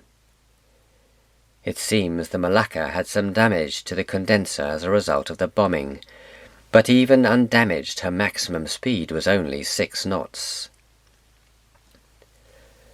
Sunday, the 15th of February, passed uneventfully, with the Yin Ping heading for the Bangka Straits between Java and Bangka Island, only about 9 miles wide at its narrowest point, though presumed to be the safest route to Batavia. Berhala, the small island off the coast of Sumatra, was passed at about 10 a.m, and no further ships were sighted. At 5:45 p.m, Bangka Island was sighted, and Lieutenant Wilkinson went below, no doubt for some much-needed sleep, the watch being kept by Captain Atkinson. Shortly afterwards, before it went dark, Captain Chapman was called below to investigate a knock which had developed in the main engine. At 19:20, Lieutenant Wilkinson returned to the bridge to find a cruiser and a destroyer on the Yin Ping's port quarter, distant about 2 miles. Lieutenant Wilkinson's report continued, "Identification was impossible until the cruiser turned to port presenting her beam to us. At this moment she made some short signal to us, presumably an identification signal, and opened up one searchlight on us. Our position was approximately Muntok Light bearing 124 degrees, 20 miles. Orders were given for all personnel to get out of sight, but at 19:25 she opened fire on us at about 3,000 yards. So far as can be ascertained, 6 rounds were fired, 3 of which were direct hits. The first hit the bridge, killing or seriously wounding all up there except Captain Atkinson, myself and my wife. We 3 were badly cut about by shell splinters. Fire immediately broke out, and we were compelled to leave the bridge by climbing over the fore end. The second hit the foredeck, killing a large number of people, while the third damaged the boiler and killed a number of men on deck by the engine room. Captain Chapman was still detained in the engine room tracing pipe systems when the Japanese opened fire, and so escaped the fate of the rest of Kenneth's staff, including Commander Douglas and Chief Yeoman Mogger. Firing had ceased when he came on deck.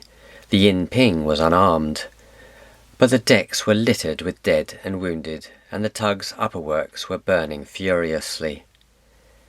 Chapman went forward, but, blinded by the light of the fire, fell through a shell hole into a bunker and damaged his shoulder, which incapacitated him from rescue work later. Not only was Chapman injured, but Wilkinson also was unable to remember clearly all the subsequent events owing to a severe hit on the head. So their reports after this are a little contradictory.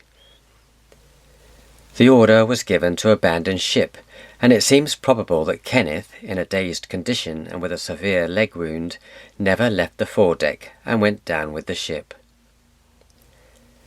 Lieutenant Wilkinson abandoned ship, but as the ship drifted past him he realized that there were 2 small boats still intact on the after deck, so he hauled himself aboard again and organized the launch of one of these, which was promptly capsized by 2 overeager or panicky individuals. By the time it was righted, the other boat was on fire and useless. Commander Douglas had been brought aft, very badly wounded, with amongst other things 2 broken arms and both legs broken. It appeared to Wilkinson that he was mortally wounded and probably died in Wilkinson's arms while he was trying to place him in a more comfortable position. If he was not actually dead at that time, it was a physical impossibility for him to have survived after the ship sank a few minutes later. At about 7:40 p.m., 15 minutes after the Japanese attack, the Yin Ping listed quickly to starboard and sank by the head in less than a minute. Neither Kenneth nor Commander Douglas nor Mrs. Wilkinson were ever seen again, but there were 26 survivors who made it to Banker Island, still nominally under Dutch control, but soon to come under the Japanese. A later report put the number of survivors at 32 out of the 78 on board. One of Kenneth's last actions on Sunday the 15th of February 1942 was to conduct prayers aboard the Yin Ping, as reported by Chapman in his letter to Mother. It was confirmed in a remarkable book by Arthur A. Mackenzie, an RAF radar technician aboard the Yin Ping. He wrote, "Being Sunday, following the naval tradition, a short church service was held, and a number of men attended it. I am sorry to relate that, for many of them, it was to be the very last time that they would be able to praise God. And who of us can foretell the future, or just how long we have left to accept salvation?" Ferreting out new information and confirming the truth of Father's death was interesting and important, but for me the most rewarding part of the search was the insights it gave to his character. I have already quoted from most of the letters Mother received in 1942, when Father's fate was quite unknown, and in 1945 when the true facts had begun to emerge. Philip Reed had ended his letter. Kenneth was, of course, one of the outstanding fellows of our time. We all looked upon him as one of the half-dozen or so exceptionally able men, like Mountbatten. Others had noted his personal qualities, including his ability to relate to subordinates in what remained a very hierarchical service. There is one other letter, which I have not quoted so far, from the assistant who worked most closely with him until the very end. Lieutenant Commander R.W. Mallinson wrote from Hellesmere on the 30th of October 1945. The announcement of Captain Atkinson's death in the Times today has prompted me to write to you to offer my deep and sincere sympathy in your loss.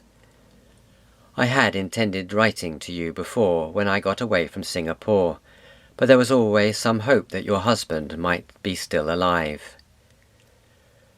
I just want to tell you how much I admired and respected him both on duty when I worked under him at the Singapore Naval Base and when I met him off duty playing tennis at his house.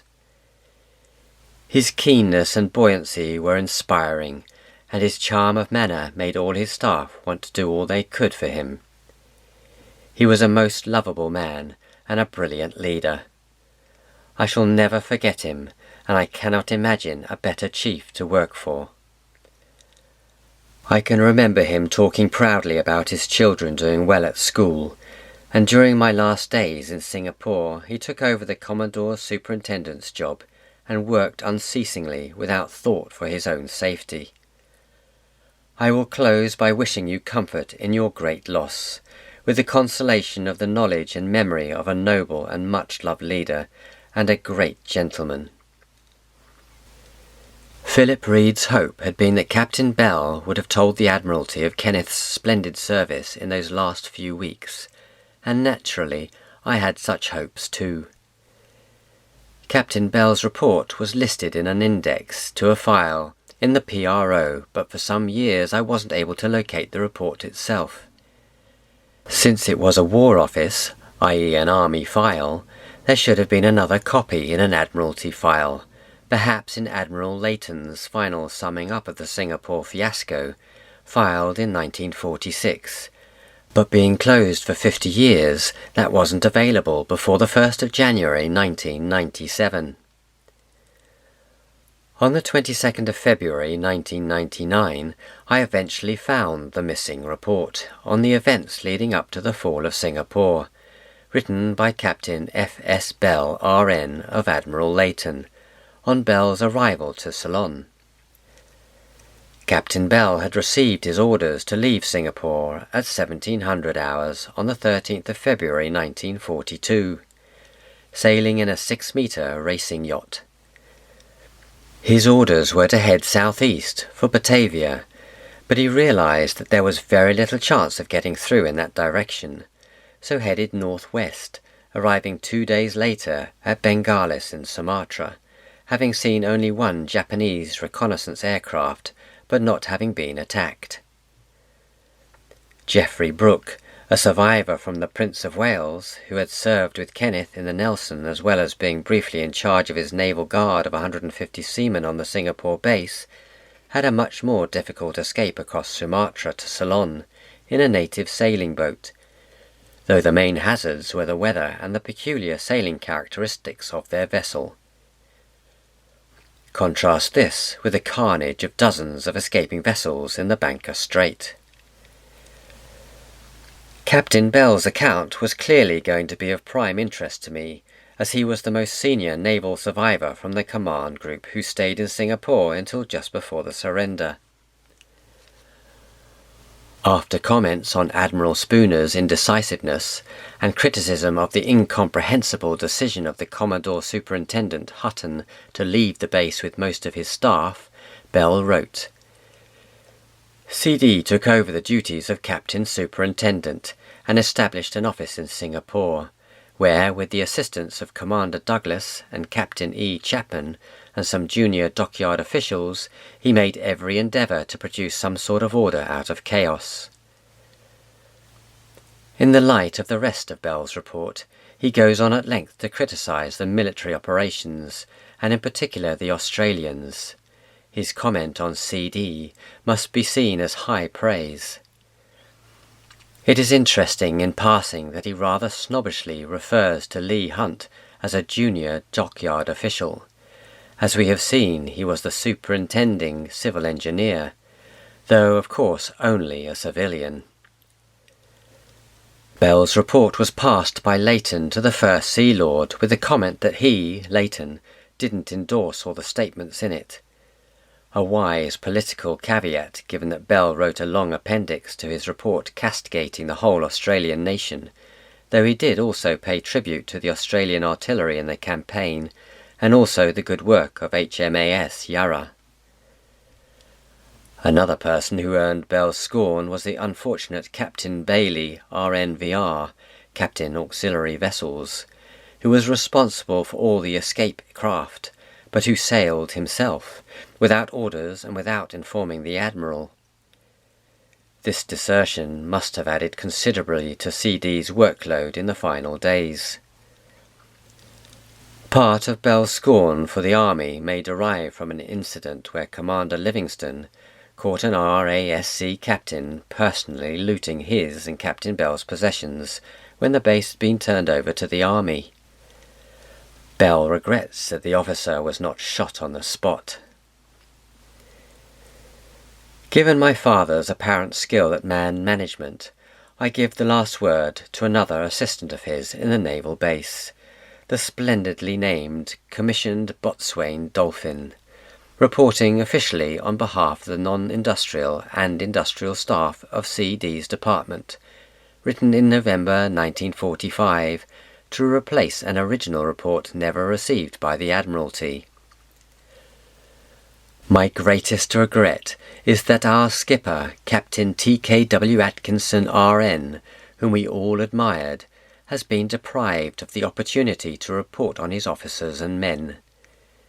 In his quiet, unassuming way, he was a tower of strength to us all. Father's example of devotion to duty, humour and humanity has been a strength and a source of great pride to me throughout adult life, but of course the world has moved on. Kenneth would have seen his war as protecting British legitimate interests and the peoples of Malaysia and Singapore from Japanese military imperialism, though he was well aware of the lazy, parasitic and hedonistic elements among the Europeans. With long hindsight, we may now see the whole war in the Far East as a conflict between American, European and Japanese economic imperialism, in which the native peoples of Malaysia, China and the rest were the principal sufferers. The myth of the invincibility of the British Empire was irretrievably sunk with the Prince of Wales and the repulse. It is not surprising that the native dockyard workers of Singapore Naval Base left work at the first sign of bombs. It is not surprising that the return of the former colonial occupiers was only tolerated as long as they were useful in removing the Japanese. The countries of the British, French and Dutch empires in Southeast Asia soon gained their independence, with varying degrees of reluctance and resistance on the part of those occupiers. Kenneth's devotion to duty and to the Royal Navy was absolute. What I have always worried about is the loyalty of his staff of servants, who followed him to the house in Cluny Road, as his leadership demanded. Chapman. I hope they managed to disappear into their own community before the Japanese started their purge of the Chinese population. I fear that their loyalty to CD may have put them among the many Asian people who suffered terribly under the Japanese occupation. Footnote. When the Naval War Memorial on Plymouth Hoe was unveiled, my mother pointed out that Father's name was in the wrong place, among those who died on land with no known grave, rather than among those who died at sea with no known grave. Since the names are in relief on brass plates, they are impossible to remove. So my father now has the distinction of being, as far as I know, the only person with his name twice on that memorial. On a visit to Plymouth in 2000, I noticed that Commander Douglas's name is also in the wrong place, an error that I tried without success to bring to the attention of the authorities. Captain Hutton at least settled safely in Ceylon. A signal in Admiral Leighton's war diary file covering transfer of staff to Colombo from Singapore reads, "I have authorized the following Chinese staff to Commodore Hutton in lieu of servants' allowance. 1 P.O. steward, 1 leading cook, 2 stewards, 1 cook. Whatever Hutton's reasons for leaving Singapore, he wasn't going to suffer personal discomfort in Colombo. Mrs. Spooner had left Singapore on the 10th of February aboard HMS Scout, but saw Hutton in Colombo on the 22nd of February, looking less bouncy.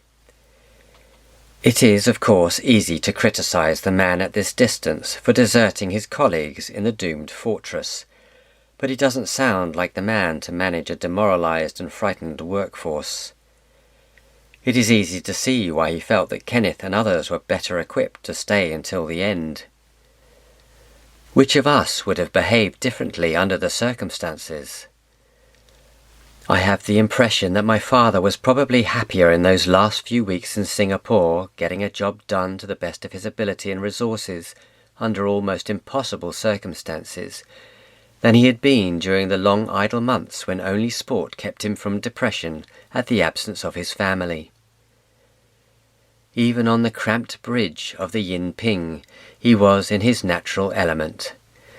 As Megan Spooner wrote to Mother on the 21st of October 1945. But at least you have the comfort that he was never in Japanese hands and that he died on the bridge of a ship as every sailor would wish to do. I heard just before leaving London last week that Jack died on a lonely island on about April the 15th. As yet I do not know for certain if it was of fever, but apparently he died quickly and suddenly. So I also feel very grateful that he was never taken prisoner and that his sufferings were not too dreadful. I do feel for you so much, for you are so much younger than I, and it is dreadful to think of you lonely and desolate. Like you, I feel terrible, but thank God we have our children, and you are richer there than I. And thank God our fine beloved men did their jobs and were gallant to the last. The story of Jack Spooner's escape and death on a seasonally uninhabited island has been told by Richard Poole, who was with him and who, after the Admiral's death, with other younger members of the group, abandoned the island and gave themselves up to the Japanese. Perhaps a direct quotation from Mrs. Spooner's diary, although written before the final collapse, 31st of January 1942, sums up the whole tragedy. Captain Atkinson and Commanders Livingston and Douglas came in to talk to Jack. I felt so sad to think that with so many first-class men in our nation, we show such incompetence and inefficiency.